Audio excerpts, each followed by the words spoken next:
Hi, I'm Barbara Roy. What significance does public memory hold in reflecting a town's origins when part of its history is erased by a destructive weather event such as a tornado? May 11, 1953 was a warm and stormy day in Waco, Texas. Central Texas is typically hot and dry for much of the year, but spring is the usual time for rain. It was a Monday, and people went about their normal weekday routine. In the 1950s, a city's downtown was the main hub for community life, including shopping, dining, recreation, and business. Although an F4 tornado hit San Angelo west of Waco earlier that day, weather reporters reassured listeners there was no threat to Waco. Residents reminded one another that Waco was safe from tornadoes. This confident belief was part of local lore, passed down through oral tradition from the original Waco Native Americans who lived in the area for centuries, this area, to the first settlers who began establishing Waco in 1844. The reason for this protection was said to be Waco's location in the bends of the Bosque and Brazos rivers and the small bluffs that provided a sheltering presence. As the story went, the native straw dwellings had never blown away. Thus, Waco was considered a safe place to live. This is Austin Avenue, one of the main streets in downtown Waco, and the main one that was affected by the tornado's destruction. As the rain fell harder that May afternoon, business continued as usual. One eyewitness, Roger Conger, shared his story, which may be found in Baylor University's oral history collection. Conger had a business downtown and said his wife had contacted him earlier that afternoon, saying she was afraid a tornado might form. He reassured her and reminded her of the legend of Waco's safety. Another witness, Harry Gillette, was a local teacher. After arriving home from school that afternoon, he began to write a letter to a relative, noting that he planned to pick up a fellow teacher to travel together to a gathering that evening, but that the sky had turned so dark it was as if it were nighttime. Suddenly, sometime before 4:30 p.m., an F5 tornado touched down just outside of Waco and continued on a path that led directly downtown with wind speeds of up to 300 miles per hour. In minutes, most of Waco and the surrounding area were devastated by destructive force. Many later reported they believed they were under attack and had been bombed, as World War II was still relatively recent at that time, rather than imagine it was a tornado. Most buildings constructed of wood and brick collapsed, sending debris such as glass and metal flying. Nearly every building along the path collapsed into the street or caved in on itself. A total of 114 people lost their lives, and around 600 more were injured, causing $50 million in damage, which is equivalent to $487 million today.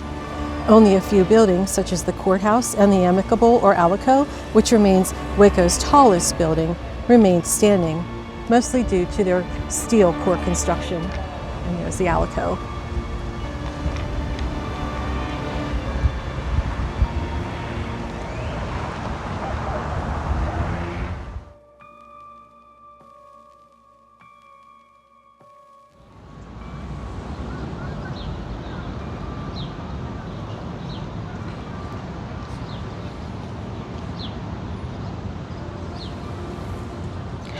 The Amicable Life Insurance Company building opened in 1911 and was constructed with a steel frame, which helped it withstand the tornado's assault, and it sustained only minor damage.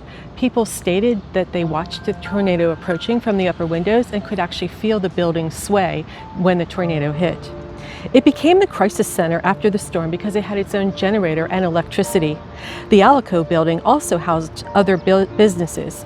It became a Texas State Historical Commission designated historic landmark in 1982 and still hosts businesses, including the now American United Life Insurance Company of Texas.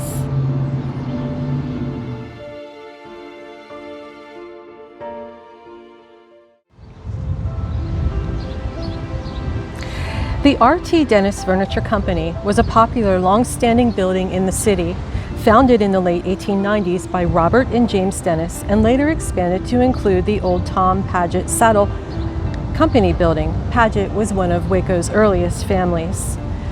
The building of Paget's stood here where there is a parking garage, and this empty lot is where the furniture company was. And this is an example of a historic old building that obviously was not replaced. The entire building was destroyed by the tornado. Many employees perished when they were trapped in the lowest level as it flooded from a burst pipe. Dr. Pepper was invented in Waco at what was Morrison's Old Corner drugstore, located at this site, this intersection right behind me, and it was at the bottom of a hotel. It was destroyed by the tornado. In 1885, pharmacist Charles Alderton invented the Dr. Pepper formula and began serving it at the soda counter. It became very popular, and in 1891, the pharmacy owners Wade Morrison and Robert Lazenby started the Artisan Manufacturing and Bottle Company to bottle it. By the way, the doctor in Dr. Pepper does not have a period as part of their trademark.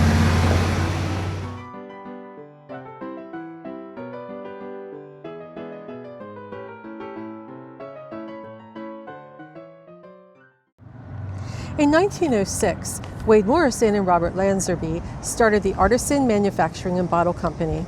The bottling plant was at this site. The building sustained significant damage from the tornado and operations were moved elsewhere in 1965. It remained vacant until it was restored and opened as the Dr. Pepper Museum in 1991, and it continues to operate as a popular Waco destination. While the museum does not have an exhibit devoted to the tornado, it participates in its anniversary remembrances. Waco's downtown never fully recovered, despite factors beyond the vast devastation. Waco participated in the City Beautiful movement under the Johnson administration in the mid-1960s and received federal funding for urban renewal projects that began in 1958. These projects targeted blight and included demolishing entire neighborhoods unrelated to tornadic damage. To stem the downtown's decline, several blocks of Austin Avenue were closed off. In the early 1970s, benches and greenery were added to create a central shopping and dining area, but the effort failed because of parking inconveniences, and then they reopened the street to traffic. As in many small towns, waves of renewal and decline continued to erode its once central vibrancy. The scope and significance of the destructive event provide historical categories for examining cause and effect, the aftermath of a turning point, how the community engaged with the relevance of its past in rebuilding, and how the influences of change and continuity shaped Waco's urban renewal decisions, including whether buildings and areas signifying its history were irreparably lost, valued, or disregarded. For example, in 1958, the community was surveyed to determine how federal funding would be allocated for renewal projects. A Mexican-American neighborhood called Sandtown was entirely demolished. Although there were no formal boundaries, it bordered the Brazos River and had several shops and businesses.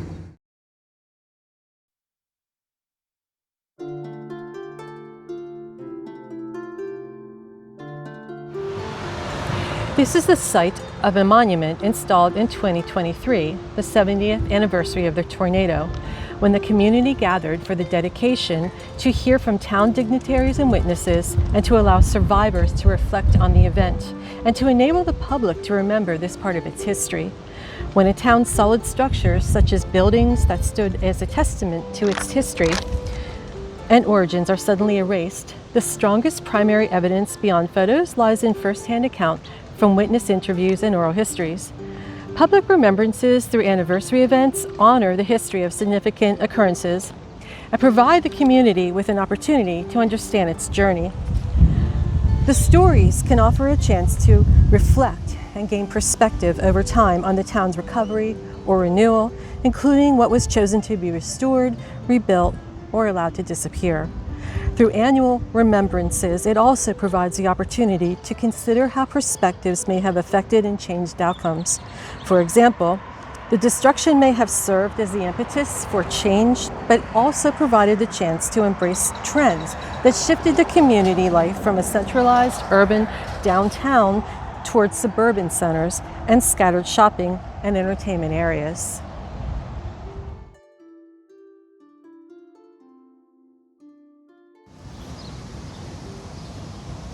A community may find other ways to express its public memory.